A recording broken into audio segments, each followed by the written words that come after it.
안녕하십니까 여러분. 박근혜 전 대통령이 국정원에서 상납받은 특수활동비가 무려 36억 5천만 원에 달하는 것으로 검찰 수사에서 드러났습니다. 국정원 돈으로 쓴 옷값만 7억 원에 차명폰, 사저관리, 기치료, 운동치료까지 여기에 3억 원 이상 쓰였습니다. 국정원에서 주는 돈을 수동적으로 받은 게 아니라 박 전 대통령이 먼저 요구한 정황도 드러났습니다. 오늘 첫 소식을 김정인 기자가 보도합니다. 검찰은 박근혜 전 대통령이 취임 첫 해인 2013년부터 국정원 특수활동비를 상납받았다고 밝혔습니다. 자신이 임명한 국정원장 3명으로부터 받은 돈은 모두 36억 5천만 원, 남재준 원장 6억 원, 이병기 원장 8억 원, 이병호 원장 재직 시에는 22억 5천만 원을 받았습니다. 검찰은 특히 박 전 대통령이 이병호 전 국정원장에겐 직접 국정원 자금을 계속 지원해달라고 요구했다면서 박 대통령이 수동적으로 받기만 한 건 아니었다는 점을 강조했습니다. 이 돈 가운데 33억 원은 이재만 전 총무비서관이 혼자만 사용하는 청와대 내 금고에 넣어두고 필요할 때마다 꺼내 썼습니다. 박 전 대통령의 옷값 등 최순실 씨가 운영했던 의상실 운영비로도 쓰이는 등 대부분 박 전 대통령과 관련된 사적 용도였습니다. 먼저 이 전 비서관은 이영선 행정관에게 매달 1,000만 원을 건넸는데 이 돈은 박 전 대통령이 최순실 등과 연락하기 위해 개통한 차명폰 51대의 요금을 내거나 삼성동 사저의 보일러 기름값, 전기요금, 사저 관리인 급여 등으로 사용했습니다. 또 청와대를 드나들던 기치료사와 운동치료사, 박 전 대통령이 맞은 각종 주사 비용도 특활비로 충당됐습니다. 이렇게 사용된 돈만 3억 6,500만 원입니다. 검찰은 청와대 내에서 이 돈의 존재를 아는 사람은 박 전 대통령과 문고리 3인방 외에는 없었다고 밝혔습니다. MBC 뉴스 김정인입니다. 그런데 이 돈을 쓰는데도 박근혜 전 대통령과 경제적 공동체로 불리기도 했던 최순실 씨가 개입한 걸로 드러났습니다. 최 씨가 의상실에서 5만 원짜리 지폐 여러 장 직원에게 건넨 화면 기억하실 겁니다. 그 돈이 바로 국정원 특활비였다는 게 검찰 발표입니다. 이지선 기자입니다. 최순실 씨가 지갑에서 꺼내드는 5만 원권 지폐. 검찰 조사 결과 바로 이 돈도 국정원이 박근혜 전 대통령에게 준 특수활동비로 드러났습니다. 단 한 사람을 위한 이 의상실을 운영한 것도 최순실 씨였고 매달 1,000만 원에서 2천만 원, 모두 6억 9천만 원에 달하는 운영비 역시 국정원 특활비였습니다. 최순실 씨가 독일로 도피한 이후에는 윤 전추 행정관이 직접 현금을 받아 의상실 직원 월급 등을 지불했습니다. 검찰은 이재만 비서관이 박 전 대통령에게 국정원 특활비를 전달할 때 최순실 씨가 관저에 함께 있었던 적이 많았고 이영선 전 행정관이 박 전 대통령의 지시를 받고 최순실 씨 운전사에게 테이프로 봉인된 쇼핑백을 여러 차례 건넸다고 설명했습니다. 검찰은 또 최순실 씨가 직접 이재만, 안봉근, 정호성 등 문고리 3인방에게 휴가비와 명절비를 준 걸로 파악했습니다.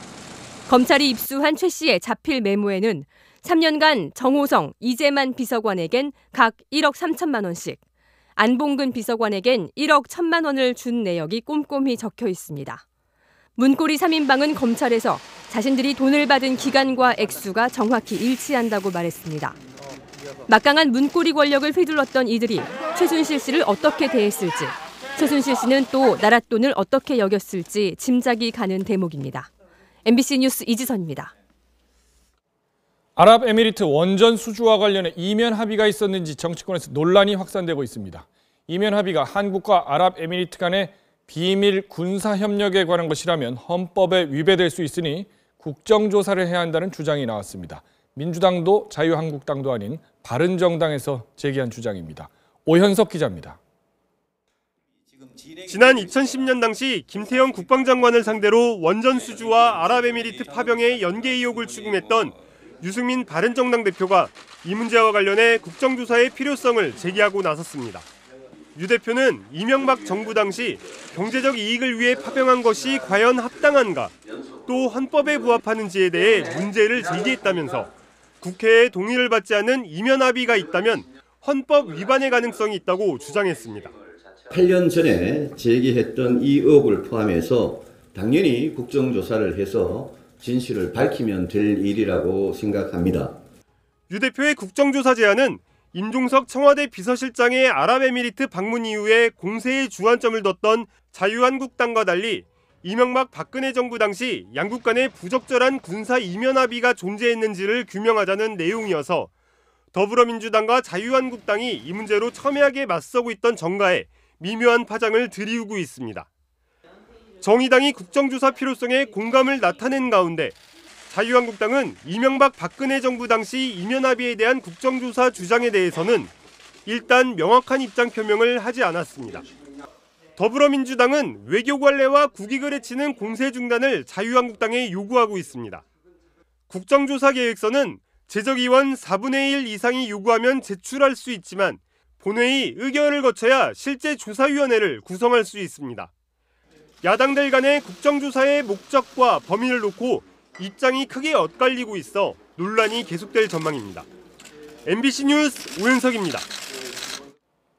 문제의 핵심은 2009년 원전 사업을 따오면서 아랍에미리트와 도대체 어떤 군사협정을 맺었냐는 겁니다. 복수의 정부 관계자는 당시 이명박 정부가 비밀리에 사실상의 상호 방위 조약 수준의 군사협력을 합의했다고 MBC에 확인해줬습니다. 조약이라면 당연히 국회 동의를 받아야 성립되는데요.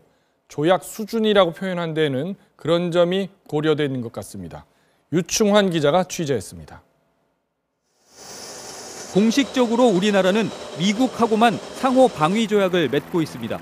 이 조약 3조는 타 당사국에 대한 무력 공격을 자국의 평화와 안전을 위태롭게 하는 것이라 인정하고 이에 대처하기 위해 헌법 절차에 따라 행동할 것을 선언하고 있습니다. 쉽게 말해 한 나라가 공격을 받으면 군대를 동원해 함께 싸워준다는 뜻으로 이런 정도의 협력을 약속하려면 반드시 국회 동의 절차를 거쳐야 합니다. 하지만 이명박 정부는 지난 2009년 아랍에미리트에 원전을 수출하면서 국회 동의도 없이 이런 내용에 합의했다고 복수의 정부 관계자가 MBC에 밝혔습니다. 원전 대가로 보내진 비즈니스 파병이라는 논란 속에 현재 아랍에미리트에는 최정예 특전사 병력 150명으로 구성된 아크 부대가 주둔하고 있는 상황. 이란을 비롯한 주변국과 갈등을 빚고 있는 아랍에미리트가 분쟁에 휘말릴 경우 우리 군이 개입해야 할지도 모른다는 겁니다. 아랍에미리트와 중동의 타 국가와의 갈등이 생겼을 때 우리가 일방적으로 아랍에미리트의 편에 서는 것으로 간주될 수 있다는 정치적 위험은 있습니다. 현 정부는 이를 바로잡기 위해 아랍에미리트와 재협상을 벌인 뒤 비밀 합의의 내용을 국민들에게 공개하려 했지만 거센 반발에 부딪히자 임종석 비서실장을 보낸 것으로 보인다고 정부 관계자는 말했습니다. 이에 관련해 국방부 고위 관계자는 상호 방위 조약이라는 명칭은 쓰지 않았지만 그에 준하는 내용이 포함되어 있다고 확인했습니다. 반면에 국방부는 공식적으로 확인해 줄 수 없다는 입장을 밝혔고 이명박 전 대통령 측은 이면 합의는 없었다고 주장했습니다. MBC 뉴스 유충환입니다. 다스에 대한 검찰 수사의 큰 갈래 중 하나는 바로 다스가 BBK로부터 돈을 돌려받는 과정에서 MB정부 청와대와 공적인 조직이 개입했다는 의혹을 푸는 겁니다. 지난 2000년 BBK에 190억 원의 뭉칫돈을 투자한 다스는 약 1년 뒤 50억 원을 돌려받습니다. 그런데 돌려받지 못한 돈, 나머지 140억 원이 문제가 된 겁니다. 다스가 BBK 대표 김경준 씨를 상대로 140억 원을 돌려받으려고 소송을 했지만 패소했고요. 적어도 법적으로는 김경준이 다스에 이 돈을 돌려줄 이유가 없었습니다. 그런데 2011년 2월 1일 김경준의 스위스 비밀 계좌에서 140억 원이 빠져나가 갑자기 다스에 송금이 됩니다. 이때가 이명박 대통령 재직 당시인데요. 김경준은 국내 교도소에 수감된 상태였습니다. 그로부터 일주일 뒤인 2월 9일 LA 연방법원이 김경준의 스위스 비밀 계좌의 돈을 다스가 아닌 BBK 투자 피해자들에게 돌려주라고 결정합니다. 송금이 일주일만 늦어졌어도 다스는 140억 원을 돌려받지 못할 수도 있었던 겁니다. 이 과정에 김재수 LA 총영사와 청와대 모 행정관이 깊숙이 개입했던 사실은 이미 드러나 있습니다. 그런데 이들을 움직인 사람이 바로 이명박 전 대통령의 집사로 불린 이명박 전 대통령 최측근 김백준 전 청와대 총무기획관이었다는 증언을 검찰이 확보했습니다. 소환 조사가 불가피해 보입니다. 조국현 기자가 더 자세히 설명하겠습니다. 2002년 2월 26일 BBK 파산 이후 뒤처리를 맡았던 한 회사가 다스에 한 장의 서신을 보냅니다. BBK에 투자한 돈을 돌려받으려면 다스와 이명박은 관련이 없다는 공증을 보내라는 내용이었습니다. 다스와 BBK 모두 이 전 대통령 소유여서 다스가 BBK에 낸 돈은 돌려줄 필요가 없다는 김경준 씨의 입장을 뒤집을 만한 근거를 내야 투자금을 돌려줄지를 판단하겠다는 겁니다. 당시 다스의 격리팀장이었던 최동영 씨는 최근 검찰에서 이 답변서 작성을 총괄한 인물이 바로 MB 집사로 불렸던 김백준 전 청와대 총무비서관이었다고 진술했습니다. 이제 영어로 써가지고 공문 양식에다가 그거를 김백준 원장한테 사전 허가를 받았어요. 최 팀장은 이후 다스와 이명박 전 대통령이 관련 없다는 내용의 팩스를 보냈습니다. 이를 위해 다스의 주주 명부 등을 모두 영어 문서로 작성해 공증을 받았고 이 전 대통령에게 최종 재가를 받았다고 주장했습니다. 이때 역시 김백준 씨가 함께 있었다고 말했습니다. 그 MB 사인을 받으러 간 거예요. 이거 사인하면 돈 받을 수 있는 거야? 50억 원 회수한 상태였고 이제 140억에 대해서 이제 회수를 못 하고 상황이었는데 이제 MB가 사인하면서 그러더라고요. 김백준 씨 보고. 검찰은 김백준 씨가 2011년 2월 김경준 씨로부터 140억 원을 다스가 돌려받는 과정에도 중요한 역할을 한 것으로 파악하고 있습니다. 지금까지 140억 원 회수 과정에 양모 당시 청와대 행정관과 김재수 당시 LA 총영사가 앞장선 걸로 알려져 있는데 이들을 진두지휘한 사람이 김백준 당시 청와대 총무기획관이었다는 겁니다. 고위공무원 신분임에도 불구하고 사기업인 다스의 투자금 회수에 나선 이유를 확인하기 위해 김백준 씨에게 수차례 연락했지만 김 씨의 답변을 듣지는 못했습니다. MBC 뉴스 조국현입니다. 네, 이렇게 검찰 수사가 본격적으로 이뤄지고 있는데요. 국세청도 오늘 특별 세무조사에 착수했습니다. 다스의 비자금으로 의심되는 120억 원의 행방이 집중 표적이 될 것으로 보입니다. 장인수 기자입니다. 국세청은 오늘 오전 조사관 등 60여 명을 경북, 경주, 다스 본사와 공장, 충남 아산 지점까지 동시다발적으로 급파해 회계장부와 컴퓨터 하드디스크 등을 확보했습니다. 이번 세무조사는 서울지방국세청에서 맡았는데 다스가 지난해 대구지방국세청에 정기 세무조사를 받은 것을 감안하면 국세청이 다스 사안을 그만큼 엄중하게 판단하고 있다는 것으로 해석됩니다. 120억 관련해서 뉴스에서 방송됐던 그 부분들, 그 내용 관련해서 들어왔다 정도로만.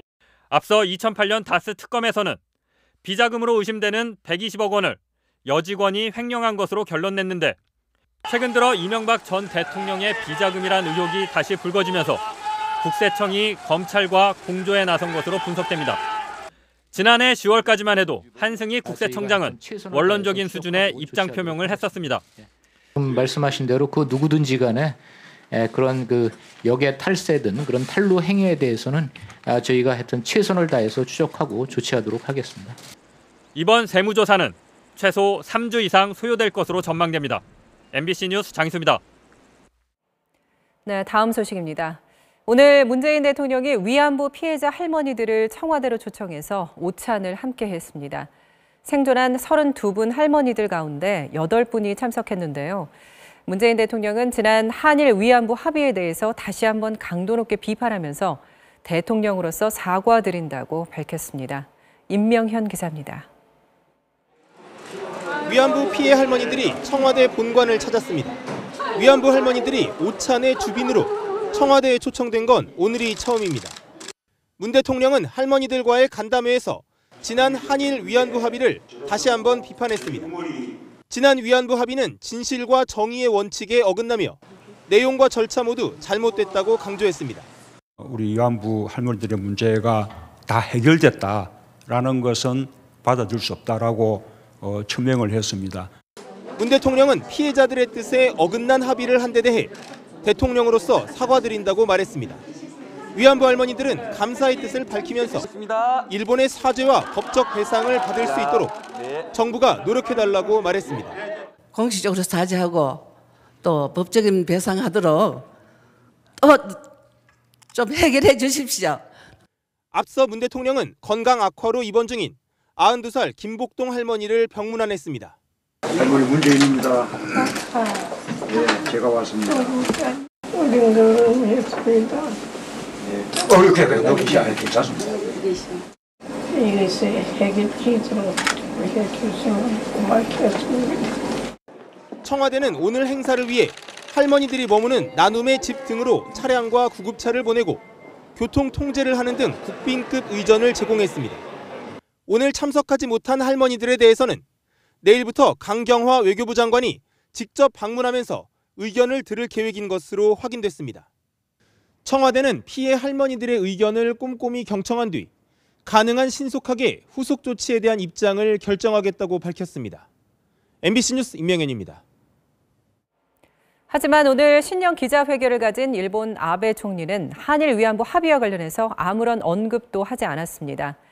대신 올해 개헌 논의를 심화하겠다고 밝히면서 전쟁 가능한 나라로의 개헌 의지를 분명히 했습니다. 김경호 기자입니다.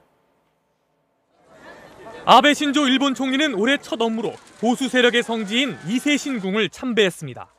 강요들을 대거 대동한 채 참배를 마친 아베 총리는 2차 대전 이후 일본 안보가 가장 위기에 처했다는 말로 회견을 시작했습니다.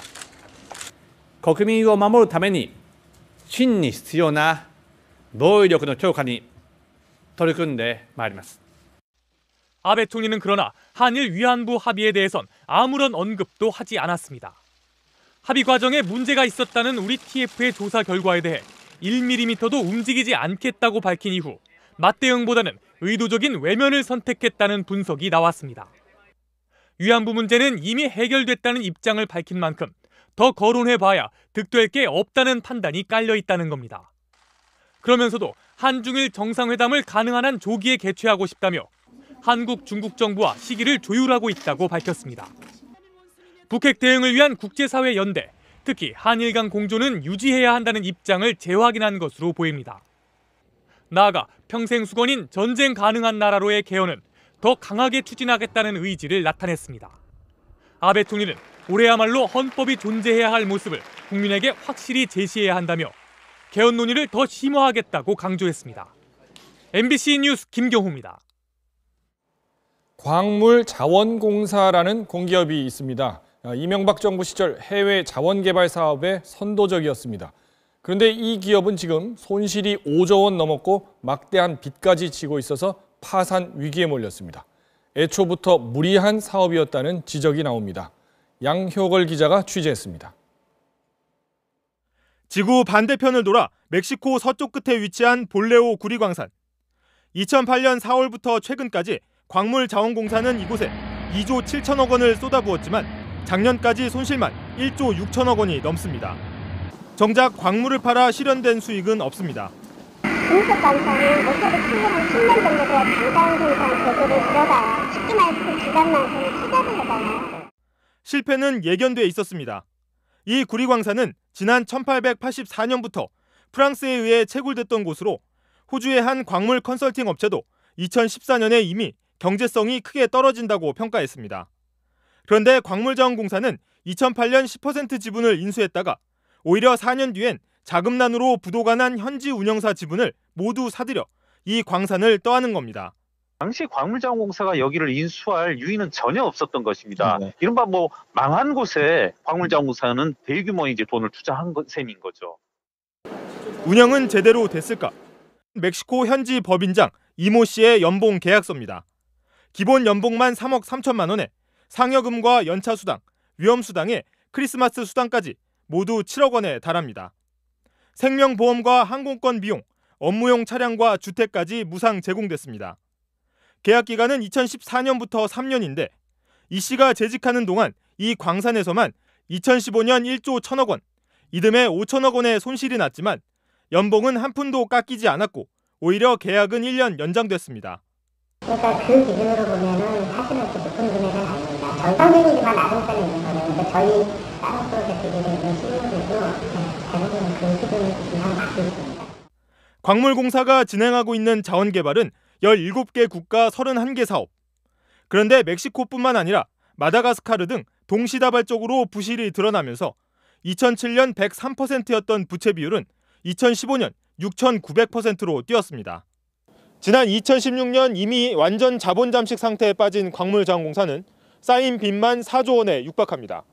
또 광물자원공사는 거의 100% 정부가 출자한 공기업으로 자본금은 모두 세금으로 구성됐습니다. 이런 가운데 정부가 사실상 식물 상태에 빠진 광물자원공사를 파산시키는 방안까지 검토하고 있는 것으로 확인됐습니다. 다른 데는 지금 없죠. 매년 4, 5천억 그런 거거든요. 매천이 제로인에다. 복수의 산업자원부 관계자에 따르면 올해 1월 중 현장 실사를 벌인 뒤 2월 한 달 동안 용역 결과를 검토해 3월 중에는 최종 결론을 내기로 했습니다. 당장 올해 상반기에 광물자원공사가 갚아야 하는 돈이 7,400억 원인데 자력으로 갚을 길이 없습니다. 지난해 말 열린 국회 본회의에서 자본금을 1조 원 늘려주는 법안마저 반대 토론에 의해 부결됐기 때문입니다. 공기업도 국민의 세금을 담보로 해서 아무리 잘못해도 아무리 부실한 기업이라도 살아날 수 있다는 것은 저는 있을 수 없다고 봅니다. 광물자원공사가 청산 절차를 밟는다면 국가 공기업으로서는 첫 파산 사례가 될 전망입니다. MBC 뉴스 양효걸입니다. 네, 방금 보신 내용을 취재한 기자에게 궁금한 점 몇 가지 더 물어보겠습니다. 양효걸 기자. 네. 그 투자를 한다면 당연히 사전에 경제성을 따져볼 텐데 어떻게 해서 이런 정도의 손실이 났습니까? 네, 사업을 할 때 경제 논리보다는 정치적인 이유가 더 앞섰기 때문입니다. 네. 2008년에 이명박 정부가 들어서면서 해외 자원 개발에 대한 어떤 공기업에 대한 실적 압박이 굉장히 거세졌는데요. 네. 앞서 보여드린 광물자원공사의 멕시코 볼레오 광산의 경우에도 사업성 평가 자체가 무리하게 부풀려진 경우도 있었고, 네. 그다음에 내부 안전장치라고 할 수 있는 이사회 의견마저 번번이 무시되기도 했습니다. 2015년 감사원 감사 결과 이 같은 사실들이 일부 드러나기도 했는데요. 네. 또 광물자원공사의 사회이사 20명 가운데 광물 전문가가 단 1명에 불과했다는 점, 그러니까 어떤 취약한 전문성도 이 같은 부실의 원인으로 꼽히고 있습니다. 안팎의 검증 장치가 다 작동하지 않았군요. 네. 자, 근데 이명박 정부 때 해외 자원 개발에 뛰어든 게 광물자원공사뿐만은 아닐 것 같은데 네, 다른 맞습니다. 뭐 공기업들은 어떻습니까, 상황이? 네, 광물자원공사뿐 아니라 석유공사와 가스공사의 부실도 지금 상당히 심각한 상황입니다. 네. 2008년 이명박 정부 출범 이후부터 최근까지 어떤 해외 자원 개발에 쏟아부은 돈만 모두 33조 원에 달하는데요. 네. 지금까지 어떤 손실로 확정된 금액만 이 절반이 넘는 17조 6천억 원으로 파악이 되고 있습니다. 이 세 회사 모두 이제 국가 공기업이기 때문에 네. 이런 투자된 금액들은 전부 이제 국민의 세금으로 이루어지게 됩니다. 그 17조 아까 손실액이 17조 원 넘는 게 그게 세 회사를 다 합쳐서인 거죠? 맞습니다. 세 회사 합쳐서 엄청난 이제 천문학적 금액인데 그 후에 그럼 어떤 상응하는 조치가 있었습니까? 네, 사실 납득하기는 좀 어려우시겠지만 네. 이제 수십조 손실에 대해서 이 법적으로 제대로 책임진 사람은 거의 없다시피 합니다. 거의 없었다. 예. 이 박근혜 정부 출범 이후에 이명박 정부의 어떤 해외 자원 개발에 대해서 검찰 수사가 이루어졌는데요. 네. 이 광물자원공사의 경우에는 전직 사장 모두 어떤 무혐의로 풀려나거나 법원에서 무죄 판결을 받았습니다. 네. 그러니까 해외 자원 개발 사업이 워낙 위험하고 그다음에 어떤 투자 결정은 어떤 경영상 판단 아니냐 이런 이유 때문이었는데요. 하지만 이제 가스공사나 석유공사의 사장들도 법적 책임을 진 사람은 아무도 없기 때문에 이건 애초에 그러면 검찰 수사 자체가 조금 부실했던 거 아니냐 이런 비판이 지금 있고 있는 기소할 때부터 뭔가 부실했으니까 법원에서도 무죄가 나왔다. 그런 비판이 나오고 있는 상황입니다. 관련자들에 대한 어떤 철저한 재조사가 필요한 대목이고요. 공기업들도 어떤 의사결정 과정이라든지 어떤 재무 상태에 대해서 좀 더 투명하게 어떤 공개해야 된다는 목소리가 점차 높아지고 있습니다. 네, 엄청난 돈이 들어갔는데 이렇게 손실을 보고 아무도 책임지지 않았다. 상당히 좀 기가 막히는 그런 소식입니다. 네, 잘 들었습니다. 양효걸 기자였습니다. 다음 소식입니다. 남북의 핫라인이 복원된 지 이틀째인데 오늘은 별다른 얘기는 없었다고 합니다. 남북 간에 전화 통화는 했지만 회담을 언제 어디서 할지 거기까지는 얘기가 진전되지 않았습니다. 엄지인 기자입니다. 오전 9시 30분 어제 연결된 판문점 직통전화로 북한 연락관이 업무 시작을 알려왔습니다. 알려줄 내용이 있느냐는 물음에 있으면 통보하겠다고 한 북한은 오후 4시 같은 답을 반복하고 4시 반 업무를 마감하자고 전해왔습니다. 남북회담에 대한 언급은 전혀 없었다고 통일부는 설명했습니다. 일부러 뜸을 들이는 협상 전술일 수도 있고 개성공단과 금강산 관광재개 등 평창 이상의 역제안을 검토하고 있을 거란 분석도 있지만 일단 하루 정도 숨을 고르며 회담 관련 입장을 면밀하게 다듬었을 것으로 보입니다. 북한도 회담 자체에 대한 공감대는 형성한 만큼 일정이나 회담의 급을 고민하는 그런 정도라고 볼 수 있겠습니다. 지금으로서는 북한이 리선권 조국평화통일위원회 위원장을 회담 대표로 내세울 것으로 보이는데 이렇게 되면 우리는 조명균 통일부 장관이 나서 장관급 회담이 이뤄질 것으로 보입니다. 우리 측에서는 회담에서 다룰 의제를 특별히 고집하지는 않겠다는 입장이지만 설 연휴를 전후해 이산가족 상봉 행사를 제한하는 방안은 적극 검토하고 있습니다. 남북회담에 앞서 주변국과의 협의에 공을 들이고 있는 정부는 주한 미국 대사대리를 만난 데 이어 내일은 중국과 육자회담 수석대표 협의를 갖습니다. MBC 뉴스 엄지인입니다. 어제 트럼프 미국 대통령이 김정은의 핵단추보다 자신의 핵단추가 더 크다고 자랑인지 조롱인지 한마디 했었죠. 미국 기자들은 이 발언을 그냥 넘기지 않았습니다. 백악관 출입 기자들의 질문이 얼마나 까칠했었는지 보시죠. 조재영 기자입니다. 우리 시간으로 오늘 오전 백악관 정례 브리핑. 한 기자가 핵단추 발언은 경솔했다면서 트럼프의 정신건강 문제를 꺼냅니다. Should Americans be concerned about the president's mental fitness that he appears to be speaking so lightly about threats regarding the nuclear button? 대변인이 곧바로 받아칩니다.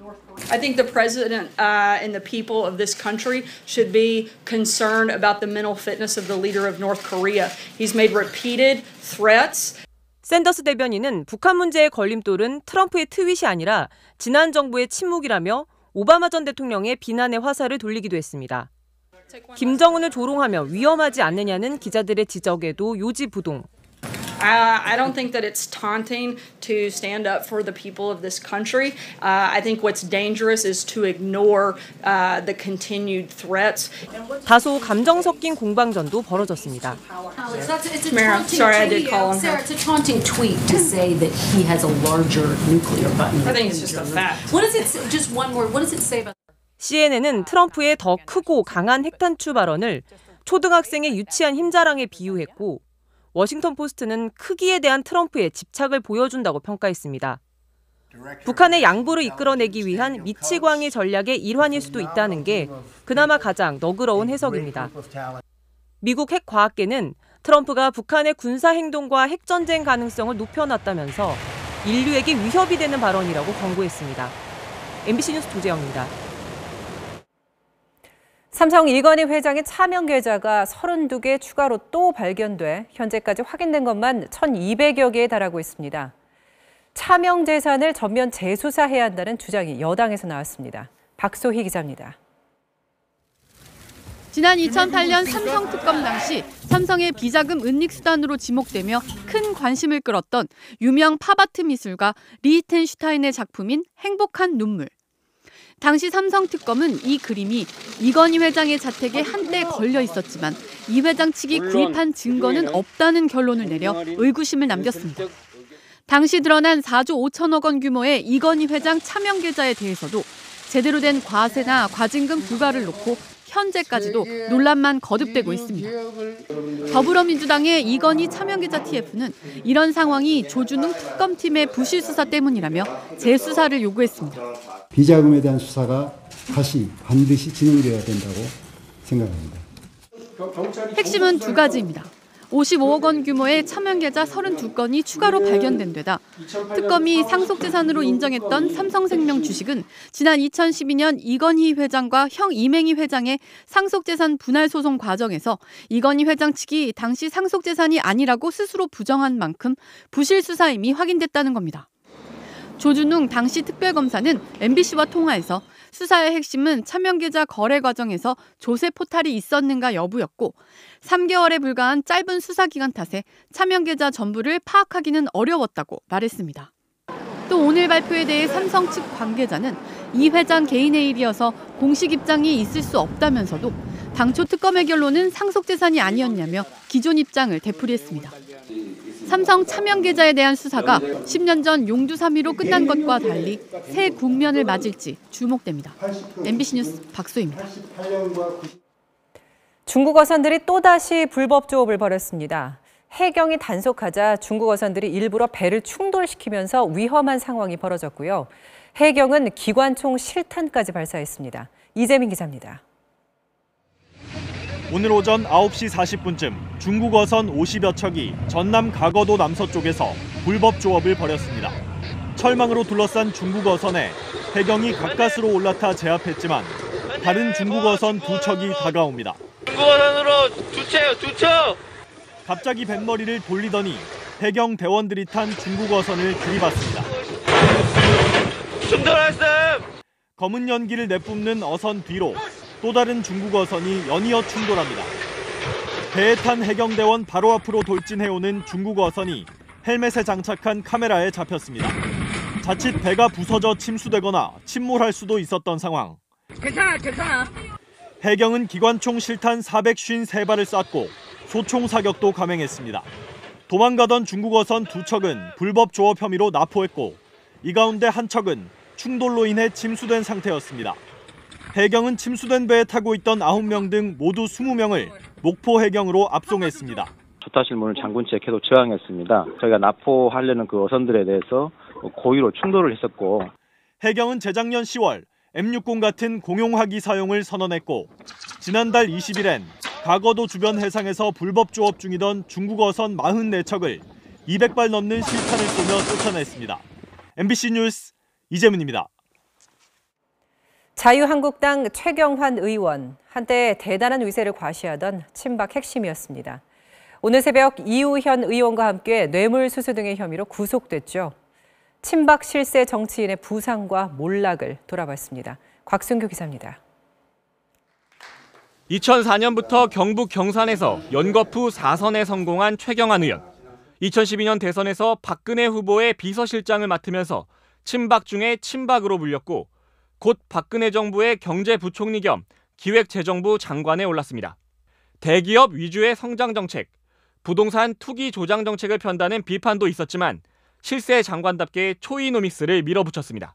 경기가 살아나고 심리가 살아날 때까지 그것이 정책을 과감하게 확장적으로 운영을 하고 한때 중소기업진흥공단을 압박해 자신 밑에서 일했던 인턴 직원을 강제로 채용시킨 의혹을 받았지만 검찰 수사를 빠져나갔습니다. 관련 증인들의 진술로 다시 검찰에 의해 불구속 기소돼 재판을 받고 있지만 취업 청탁 의혹이 그의 위세를 꺾진 못했습니다. 하지만 최고의 위세를 자랑했던 경제부총리 경력이 결국 그의 발목을 잡았습니다. 민간인 댓글부대 운영을 통한 정치 개입과 서울시 공무원 간첩 조작 사건으로 정치권의 예산 삭감 공세에 시달리던 국정원이 핵심 실세 장관이자 예산 편성 권한을 가진 최 의원에게 1억 원의 검은 돈을 쥐어주며 예산을 늘려달라 청탁한 사실이 드러난 겁니다. 국정원 특활비 1억 수수 인정하시나요? 인정하신다는 의미실까요? 최 의원은 국정원 돈을 받은 혐의가 사실이라면 동대구역에서 할복하겠다는 극언을 내놓을 만큼 자신의 혐의를 강하게 부인해왔습니다. 검찰이 혐의 입증을 자신하는 가운데 그의 말대로 재판 과정에서 결백을 입증할 수 있을지 주목됩니다. MBC 뉴스 곽승규입니다. 영화 신과 함께가 오늘 1000만 관객을 돌파했습니다. 영화를 본 사람들은 어머니, 가족 이런 키워드를 읽어냈습니다. 흥행 비결도 관심거리지만 이 영화가 영화계에 던진 의미가 좀 남다르다고 합니다. 송양환, 이정은 두 기자가 보도합니다. 신과 함께의 1000만 관객 돌파는 개봉 16일 만입니다. 역대 최고 흥행작 명량에 이어 두 번째로 빠른 속도이고 한국 영화로는 16번째 1000만 기록입니다. 원작은 인기 웹툰입니다. 탄탄한 이야기 구조를 바탕으로 어머니와 용서라는 가족애를 더해 관객들의 마음을 울렸습니다.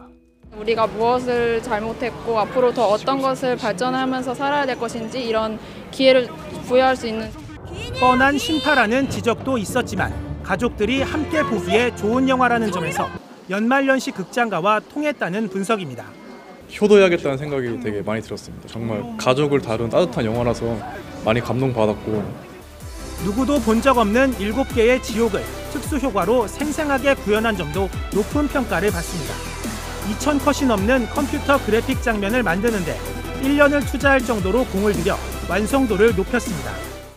지옥을 담당한 대왕들의 형벌 이런 것들을 속성과 잘 연결시키는 7개의 지옥이 관객분들이 영화 보실 때 이물감 없이 흥행 여부를 점치기 힘든 영화계에서 국내 최초로 1, 2편을 동시에 제작하는 모험을 했는데 1편의 흥행 수익으로 2편에 들어간 제작비 400억 원을 모두 거둬들이며 올여름 개봉할 2편의 흥행 가능성도 높아지고 있습니다. 또 북미와 유럽 등 103개 나라에 선판매된 데 이어 한한령이 내려진 중국에도 수출을 위한 심의를 요청해 새로운 한류에도 도전하고 있습니다. MBC 뉴스 송량환입니다. 신과 함께는 1000만 관객 돌파 외에 다른 기록들도 만들어냈습니다. 우리 영화 강철비 1987과 함께 연말까지 관객들을 모으면서 12월 영화 관객 수 역대 최대, 2017년 연간 영화 관객 수도 역대 최대를 기록했습니다. 하지만 12월 이전까지 영화계의 전망은 그리 밝지 않았습니다. 2000년대 후반 멀티플렉스 극장이 확산되면서 가파르게 증가하던 관객 수가 2억 2천만 명의 벽을 넘지 못하고 있기 때문입니다. 인구는 더 이상 늘지 않고 반대로 집에서 온라인으로 영화를 보는 사람들은 늘고 있습니다. 학생이니까 돈이 한 번 보면 8,000원씩 비싸잖아요. 근데 집에서 결제해서 보면 2,000원에 다 같이 모여서 볼 수 있기도 하고 또 추운데 안 나가도 되고 편하게 볼 수 있어서 자주 보는 편이에요.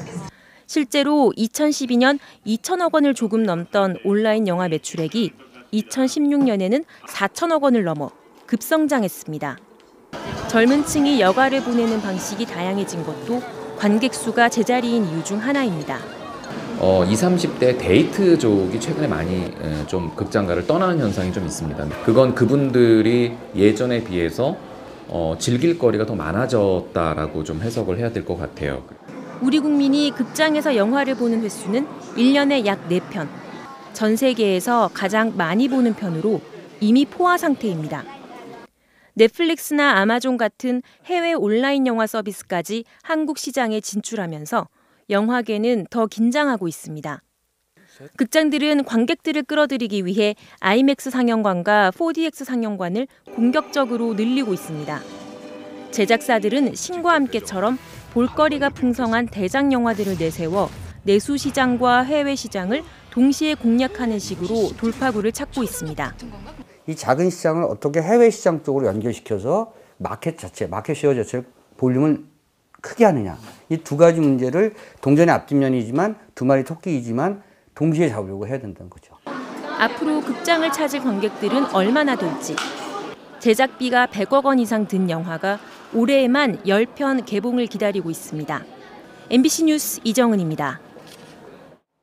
경기도 포천의 산란계 농장에서 고병원성 AI가 최종 확인됐습니다. 김장훈 기자가 보도합니다. 오늘 고병원성 AI 확진 판정을 받은 경기도 포천의 산란계 농장입니다. 살처분 대상이 농장 반경 3km까지 확대돼 70만 마리로 늘었습니다. 언제까지 그러면 저기 2, 3일 정도요? 이번 겨울 AI는 전남과 전북 지역 오리를 중심으로 발생했었는데 수도권, 그것도 산란계 최대 산지에서 발생한 겁니다. AI 확산을 막기 위해 산란계 농장 밀집 지역 주변에는 이동 통제 초소가 설치되는 등 방역이 강화됐습니다. 닭과 오리를 옮기는 차량과 농장 종사자들에 대한 이동 중지 조치로 당국은 특히 AI가 철원 지역 등으로 확산되는 것을 막는 데 주력하고 있습니다. 앞서 방역당국은 이 농장에 방문했던 달걀 수송 차량이 경기도는 물론 강원도와 세종시 등 전국 44곳 농장을 드나든 것을 확인하고 역학조사를 벌였습니다. 그러나 아직까지 이들 농장에서 이상 증상이 발견되지 않은 것으로 파악되고 있습니다. 농장별로 AI 간이 키트 검사를 매주 실시해 이상이 없는 경우에 한하여 계란 반출을 허용하고 앞서 정부는 동계올림픽이 열리는 평창 지역의 AI 발생을 원천적으로 차단하기 위해 강릉과 평창, 정선 등 개체지 3km 이내 농가에서 키우는 가금류 7천여 마리를 모두 수거한 바 있습니다. MBC 뉴스 김장훈입니다. 트럼프 대통령이 후보자일 때부터 얘기하던 것이 바로 한미 FTA 재협상이었죠. 한국 시간으로 내일 밤 시작하는 한미 FTA 개정 협상을 위해서 우리 대표단 오늘 출국했습니다. 미국이 가장 적자를 보고 있다는 자동차 분야가 최대 쟁점인데요. 아예 FTA 목록에서 자동차를 빼자는 요구가 나올 수도 있습니다. 조현용 기자입니다. 김현종 통상교섭본부장의 배웅 속에 우리 측 협상 대표단이 출국했습니다. 대표단은 삿바 싸움에서 밀리지 않겠다는 결연한 의지를 드러냈습니다. 모든 가능성을 염두에 두고 있지만 미국 측이 강한 요구를 할 경우에는 저희도 그에 못지않은 상응하는 요구를 할 준비를 다 하고 있습니다. 미국 측은 트럼프 대통령에게 표를 몰아준 제조업 밀집 지역, 즉 러스트벨트의 표심을 위해 FTA 목록에서 자동차를 뺄 수도 있다는 전망까지 나오고 있습니다. 미국이 자동차를 문제 삼는 이유는 그만큼 손해를 보고 있다는 뜻일 겁니다. 지난해 한국의 대미 무역 흑자 중 자동차 부문이 80%를 차지하는데 액수로는 142억 달러, 우리 돈 16조 원 규모입니다. 한미 FTA 발효 이후 5년 동안 매년 평균 대미 승용차 수출은 12.4%, 자동차 부품 수출은 6.1% 증가했는데 이 점 역시 미국이 문제 삼을 여지가 있습니다. 하지만 미국 역시 한미 FTA 발효 이후 자동차 수출량을 2배 넘게 늘린 터라 자동차 관련 조항을 쉽게 고치긴 어렵습니다. 미국이 자동차를 핑계로 다른 분야의 이익을 챙길 거란 분석이 나오는 이유입니다. FTA보다는 경기 요인이 훨씬 크게 작용하는 만큼 오히려 자동차 불균형을 이제 지렛대 삼아서 제약이라든지 또 농산물 이런 부분의 양보를 요구해낼 가능성도 높아 보입니다. 우리 대표단은 미국이 농산물 시장 추가 개방을 요구할 수 있다는 전망에 대해서도 받아들일 수 없다는 단호한 입장이라 이번 개정 협상에서 본 협상만큼이나 치열한 줄다리기가 벌어질 것으로 예상됩니다. MBC 뉴스 조현용입니다. 최악의 한파가 북미 전역을 강타했습니다. 사망자가 12명에 이릅니다. 유럽에서도 겨울 폭풍이 몰아치고 있는데요. 세계 곳곳이 이상기후 현상으로 몸살을 앓고 있습니다. 강나림 기자입니다. 나이아가라 폭포 주변이 얼음으로 뒤덮여가고 있습니다. 꽁꽁 얼어붙은 도로에는 앞이 보이지 않을 정도로 눈보라가 휘날리고 도심 강물에도 얼음이 가득합니다. 살인적인 혹한이 미국 동북부 전역을 강타하면서 이번 주에만 12명이 숨졌습니다. I still can't feel my fingertips just from walking, not even quarter, from my vehicle. It's just cold. It's so cold. 뉴욕과 뉴저지, 코네티컷 등 3개 주에는 폭설 및 강풍 경보가 발령됐고 따뜻한 휴양지의 대명사 미국 플로리다주에도 30년 만에 처음으로 눈이 내려 개인 수영장까지 얼었습니다. 이상 한파의 원인으로 꼽히는 건 이른바 폭탄 사이클론. 대서양의 습한 공기와 북극의 차가운 기류가 만나 생기는 강력한 저기압으로 세찬 눈폭풍을 이끌고 옵니다. 결국 문제는 지구온난화입니다. 작년, 재작년 계속 사실 지역을 바꿔가면서 이런 일들이 생기고 있거든요. 고온 현상이 지속이 되면 더 자주 발생할 가능성이 있는 거죠. 어떻게 보면 지구온난화가 울리는 경종 같은 거죠. 기상이변은 유럽 대륙까지 덮쳤습니다. 최대 시속 160km가 넘는 강풍 엘니노어의 영향으로 파리 에펠탑이 폐쇄되고 프랑스 북부 20만여 가구가 정전이 됐습니다. 아일랜드에선 바닷가 마을이 물에 잠기고 영국과 네덜란드에서 공항이 마비되는 등 유럽 전역에도 이례적인 겨울 폭풍으로 피해가 잇따르고 있습니다. MBC 뉴스 강나림입니다.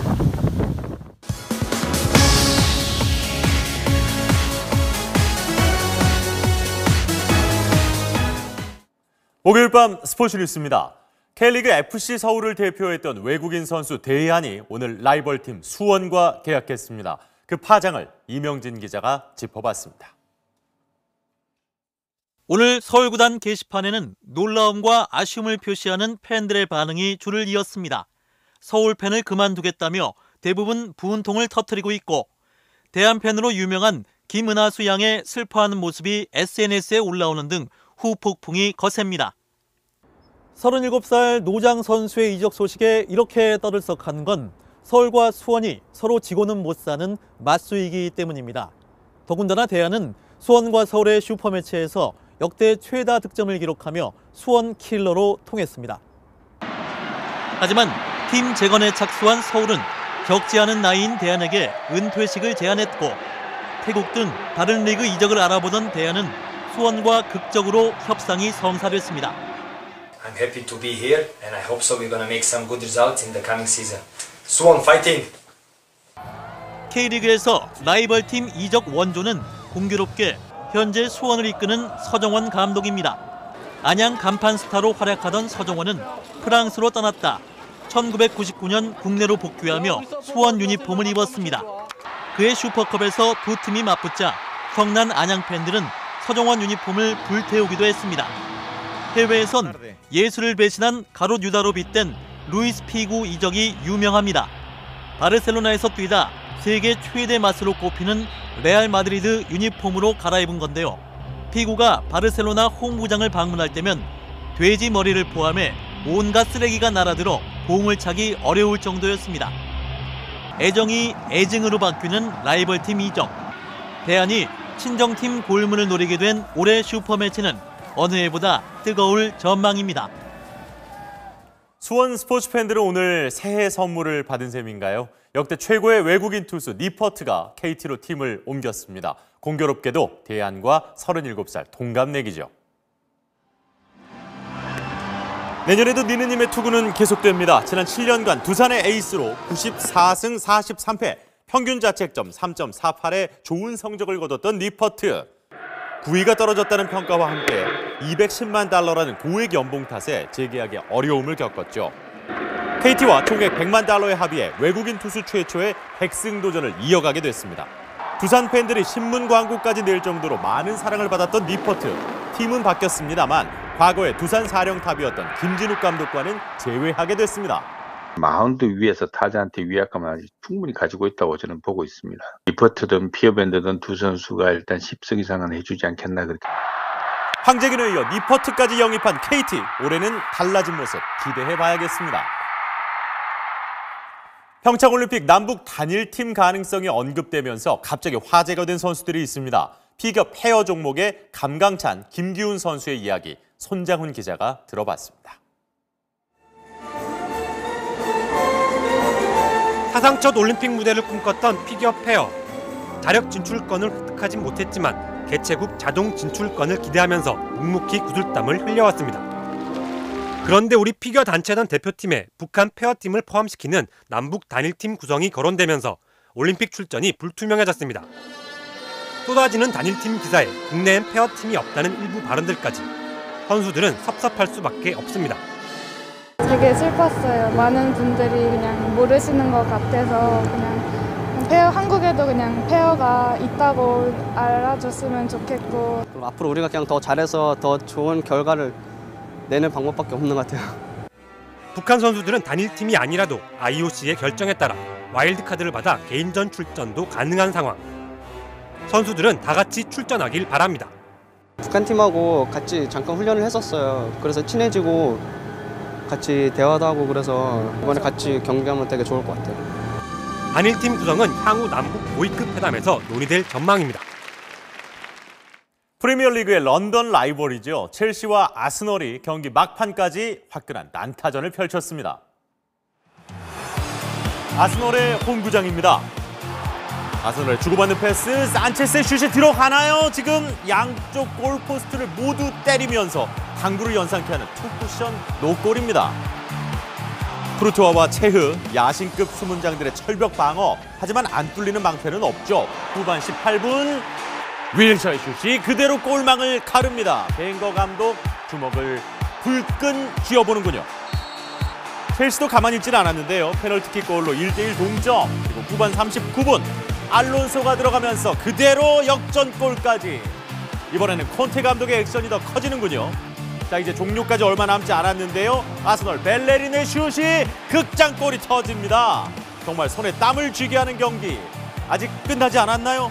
자, 모라타의 슛 한번 막아냈고 따라 들어오던 자파코스타의 슛이 골대를 맞춥니다. 첼시는 골대가 아쉬울 수밖에 없겠는데요. 오 마이 갓. 콘테 감독의 표정에서 무승부의 아쉬움이 느껴지네요. 경기 종료 단 3초를 남기고 터진 해결사 커리의 결승 석점포입니다. 무한도전에 다시 안 오나요? 목요일 밤 스포츠 뉴스였습니다.